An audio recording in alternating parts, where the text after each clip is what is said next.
सब आशा करती हूँ आप सब अच्छे होंगे, स्वस्थ होंगे। स्वागत है आपका इस कक्षा में। आइए आज हम पढ़ते हैं हिंदी का पाठ 17 सरदार वल्लभ भाई पटेल। सरदार वल्लभ भाई पटेल का जन्म गुजरात के पेटला तहसील के करमसद गांव में 31 अक्टूबर 1875 को हुआ। उनके पिता का नाम झवेर भाई पटेल था, जो कि एक किसान थे। उनकी माता का नाम लाडबाई था। बचपन से ही वल्लभ बड़े स्वाभिमानी थे। अपने विद्यार्थी जीवन में भी किसी गलत बात को मानने को तैयार नहीं होते थे।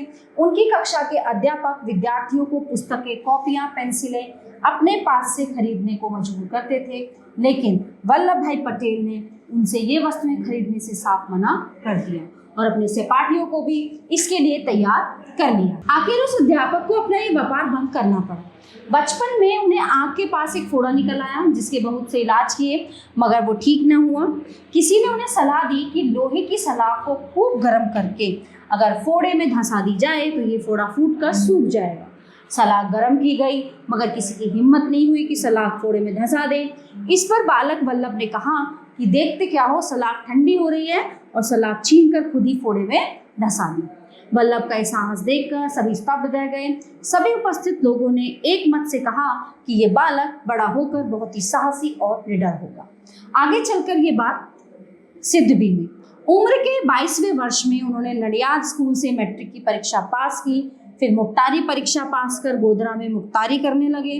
कुछ समय पश्चात वल्लभ भाई वकालत पढ़ने के लिए विदेश चले गए।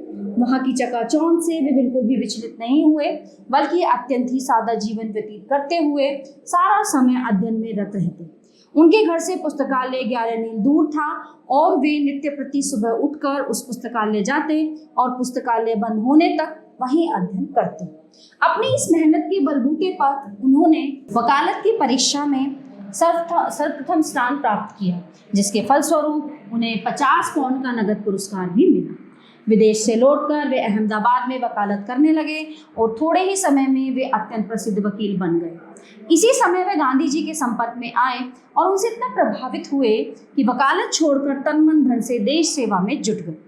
सर्वप्रथम उन्होंने गोधरा में हुए प्रांतीय राजनीतिक सम्मेलन में गुजरात की बेगार प्रथा को समाप्त करने के लिए प्रस्ताव पास करवाया। प्रथम बार इस सम्मेलन में भारतीय भाषाओं का प्रयोग किया गया। उनके प्रयासों के फलस्वरूप गैर कानूनी बेगार प्रथा बंद हो गई। नागपुर में वल्लभ भाई पटेल ने झंडा सत्याग्रह के नेतृत्व भी किया।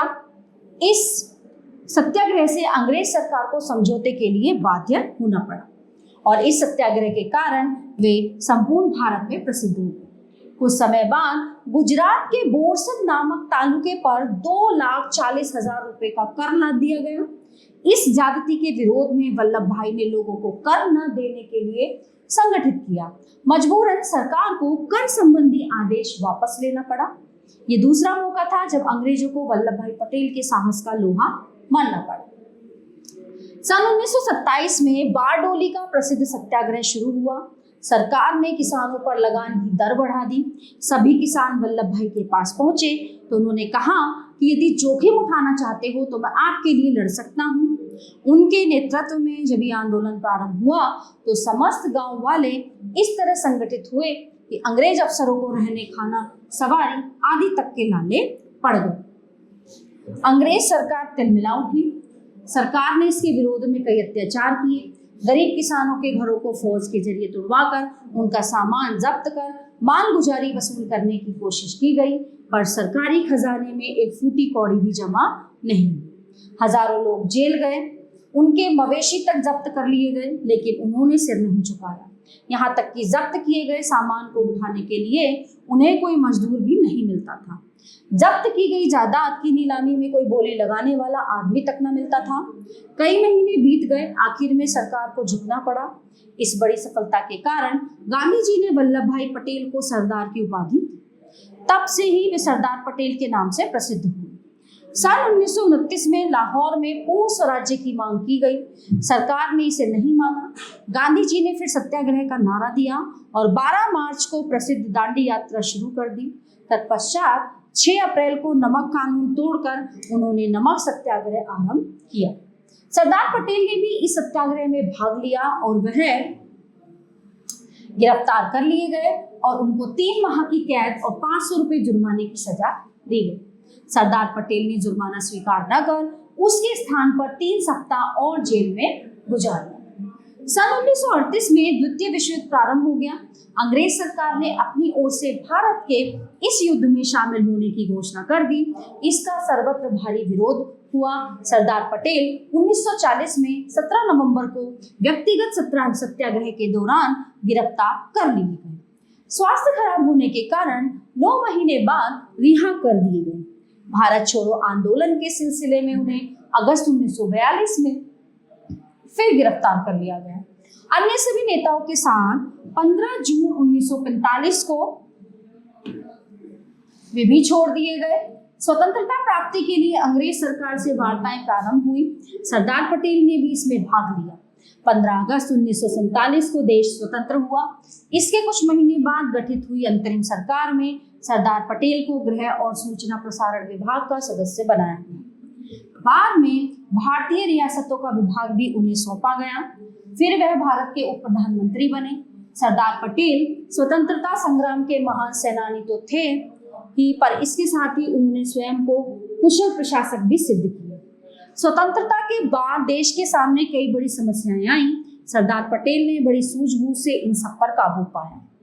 जिस कार्य के लिए सरदार पटेल को हमेशा याद किया जाएगा वह था देशी रियासतों का एकीकरण। जब अंग्रेज भारत छोड़कर जाने लगे तो देशी रियासतों को ये आजादी दे गए कि वो चाहे तो आजाद रह सकती हैं, चाहे तो भारत या पाकिस्तान में मिल जाए। अंग्रेजों का विचार था कि ये रियासतें देश की स्वतंत्रता के लिए अभिशाप सिद्ध होंगी और भारत मजबूत नहीं हो सकेगा।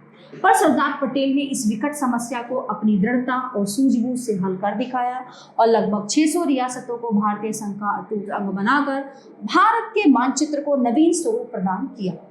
संपूर्ण भारत में एकता स्थापित हो गई, इसलिए उन्हें भारत का लौह पुरुष कहा जाता है। सरदार पटेल स्वतंत्रता प्राप्ति के पश्चात केवल 2.5 वर्ष ही जी सके। उनका स्वास्थ्य ठीक नहीं रहता था, परंतु वे अंतिम समय तक कठिन परिश्रम करते रहे। 15 दिसंबर 1950 को दिल के दौरे से मुंबई में उनका देहांत हो गया। सरदार पटेल की सफलता का मूल मंत्र था कर्तव्य पालन और कठोर अनुशासन। अपने 75वें जन्म दिवस पर उन्होंने राष्ट्र को संदेश दिया था कि उत्पादन बढ़ाओ, खर्च घटाओ और अपव्यय बिल्कुल ना करो। ठीक है, तो प्यारे बच्चों, ये पाठ यहीं पे समाप्त होता है। आशा करती हूँ आपको अच्छे से समझ आया होगा। मिलते हैं अगली कक्षा में। धन्यवाद।